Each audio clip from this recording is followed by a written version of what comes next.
Hi everyone, welcome back to my series, The Decades of Action Challenge, inspired by the Epic Film Challenge as conducted by Forkerball and Razor Wire Reviews on their channel. Their series was all about watching and reviewing films that were written about in a book called 1001 Movies You Must See Before You Die. My source material is a little bit different.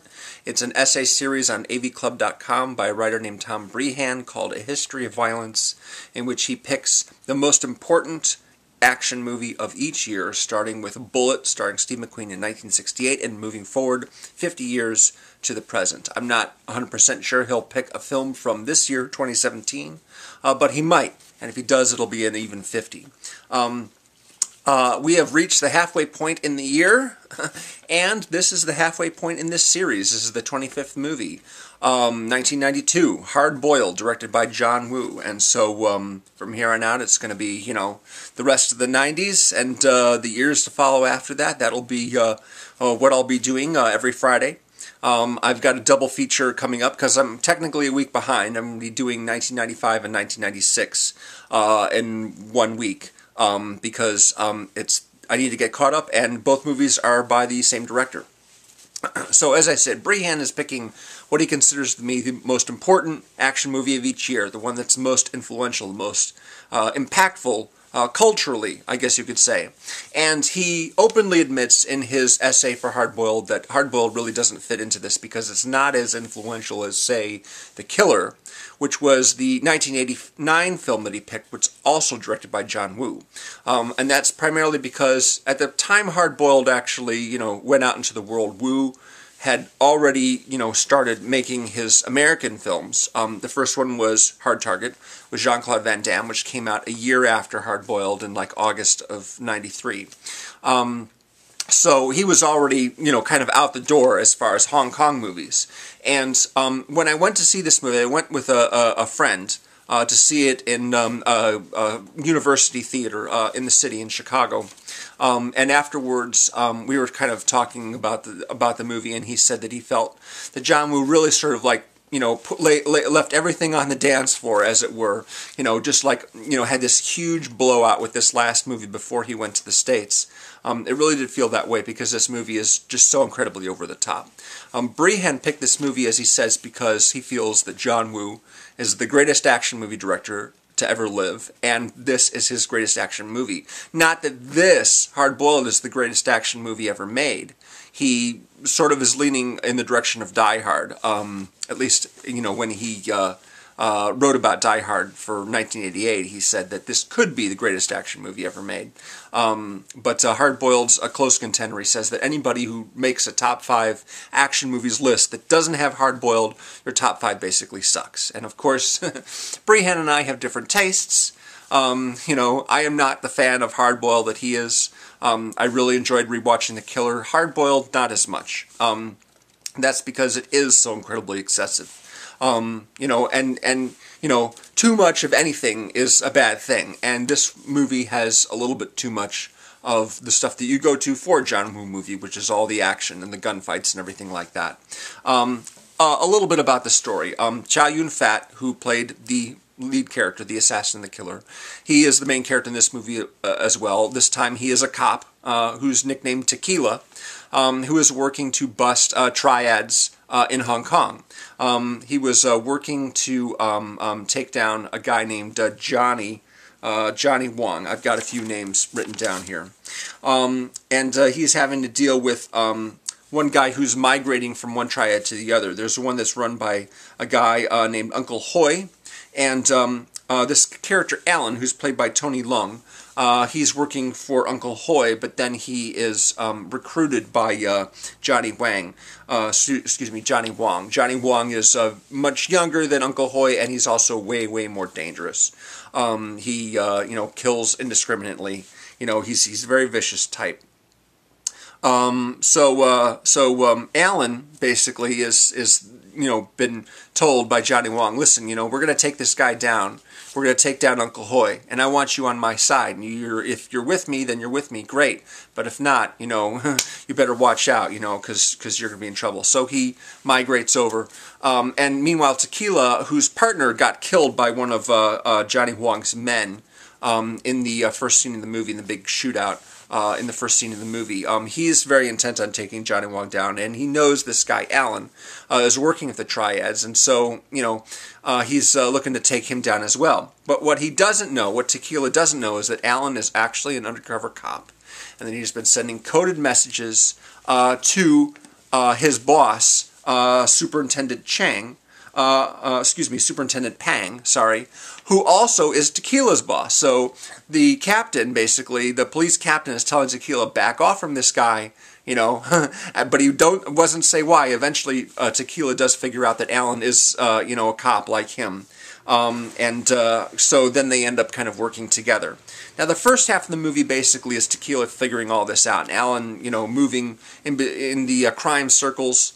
Also Tequila's girlfriend, who's played by Teresa Mo. A lot of these characters have names that reflect the actors playing them. Of course, these are the English versions of their names.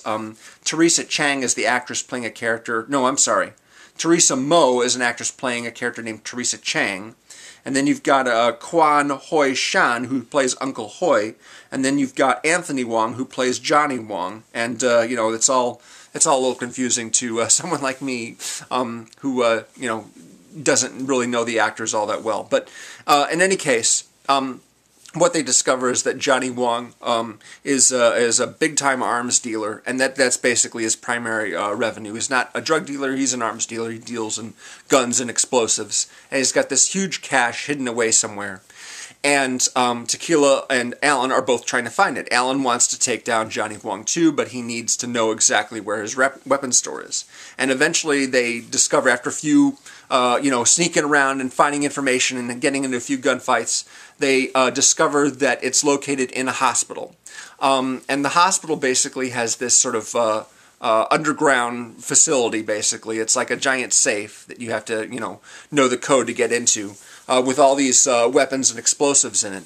And the entire half of the second movie takes place in this hospital, because once Johnny Wong realizes that the cops know where his stash is, he creates a really, really bad situation by taking essentially the entire hospital hostage. The hospital has uniformed security.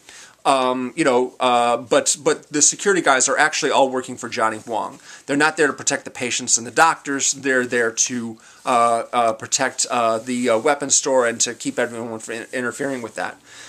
When Teresa tries to get the hospital evacuated, she hits the fire alarm. Because the head doctor won't listen to her. She doesn't have enough evidence or what have you of there being something shady going on. Of course, he's probably working for Johnny Wong as well, because once she hits the fire alarm and says all the patients need to be evacuated, he's telling everyone, no, it's just a false alarm. All you patients go back in your room.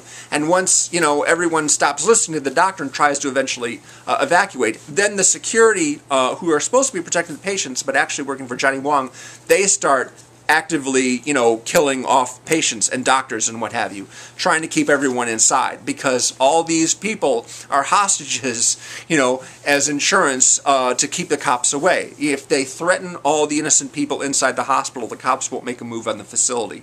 Of course, I don't know exactly how Johnny Wong was planning on getting out and getting all of his weapons and all his merchandise out if the place is surrounded by cops.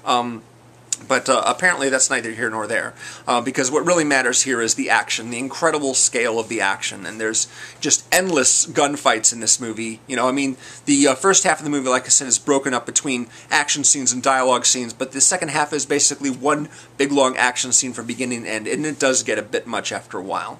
There is a nursery for newborn babies, of course, and when the cops try and get the SWAT team, basically, is there, or the Hong Kong version of the SWAT team.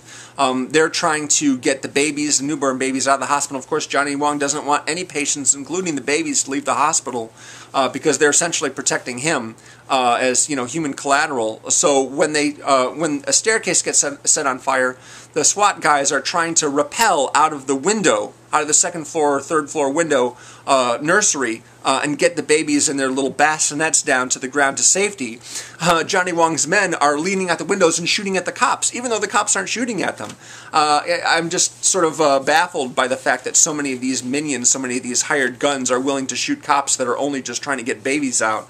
Apparently nobody, who works for Johnny Wong has a conscience, or very few of them, actually. There's one character named Mad Dog who's a very, very scary-looking guy, but he turns out to have something of a conscience. And when Johnny Wong, he feels Johnny Wong's going too far in taking out all these innocent people, he starts, working against him, and that doesn't go well for him.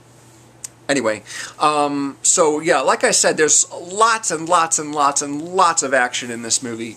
It just goes on and on and on in the second half, and for me it is really excessive. It does get to be quite a lot, and so it's not as much fun. It's not as entertaining as something like The Killer. So although I certainly wouldn't disrecommend the movie, it's definitely one that's worth watching. I don't like it nearly as much as some of the other films that I've seen for the series. And I certainly don't like as much as The Killer. Anyway, that's my video on Hard Boiled. Like I said, this is the halfway point. So the next video I make will be on 1993. That's The Fugitive, starring Harrison Ford and Tommy Lee Jones. A very, very, very successful movie here in the States. Got a Best Picture nomination. That'll be my next week's video. Thanks very much for watching. Of course, I have the playlist in the link below where you can see any of the other videos that I made so far for this series. Link to my Facebook page. There's a link to Breihan's essay on Hard Boiled if you'd like to check that out as well. Thank you very much for watching. I'll see you again next time. Take it easy.